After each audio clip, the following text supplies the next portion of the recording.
আব্বু যখন সন্ধ্যার সময় কথা বলে এবং আব্বু যেখানে মানে অবস্থান করতেছিল সেখানে উনি দেখেছে দুই পাশে লাশের স্তূপ। মানে ওইভাবে বিশ্লেষণ করে বলা যায় না, যেটা উনি বলতে পারেনি যে মা আমার দুই পাশে লাশের স্তূপ জমা পড়ে গেছে, এরকম একটা পরিস্থিতি এখানে, তোমরা আমার জন্য দোয়া করতে থাকো। শেষ কথা তো আম্মুর সাথে হয়েছে। হ্যাঁ, ওই যে আম্মুকে ফোন করে বলেছিল যে আমার জন্য দোয়া করো তোমরা নামাজে পার্টিতে বসে, হয়তো আর ফিরে আসা হবে না। এটাই তার শেষ হ্যাঁ, কথা। এটা শেষ কথা ছিল। এটা হচ্ছে আহত হওয়ার আগে। মামলা করতে পারবো কিভাবে, আমিই তো আসামি হয়ে ঘুরে বেড়াচ্ছিলাম। কেন আসেন মানে না? আমার আব্বু যেদিন মাটি হয়ে যায় সেদিন 21 টেলিভিশনের একটা রিপোর্টার আসছিল আমাদের বাসায়।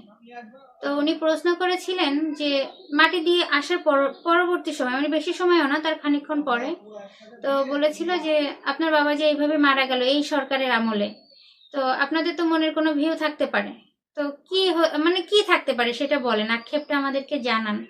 তখন আমি বলছিলাম যে এই সরকার, যে সরকারের আমলে আমার বাবাকে এইভাবে নির্মমভাবে হত্যা করা হলো, আমি এই সরকারের পতন চাই। জাস্ট এতটুকুই বলেছিলাম। তারপর থেকে মানে এই থানার যে পুলিশ এসপি ওসি যখন যে পরিবর্তন হয়েছে তখনই আমাকে মানে আমি বাড়িতে আসলেই আমাকে অ্যারেস্ট করার জন্য আসতো। আপনার নামে কি মামলা হয়েছিল? অভিযোগ এটাই সরকারি ভাবে আর কি হয়েছে, যেহেতু মানে আমি এই কথাটা বলার জন্য এই আপনাকে কথাটা বলার জন্য। হ্যারাসমেন্ট করা হতো হ্যাঁ, বারবার।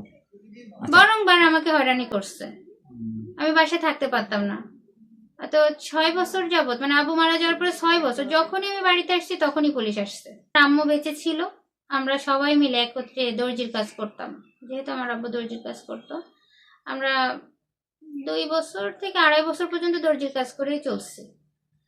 পরবর্তী সময় আমার আম্মু অসুস্থ হয়ে পড়ে,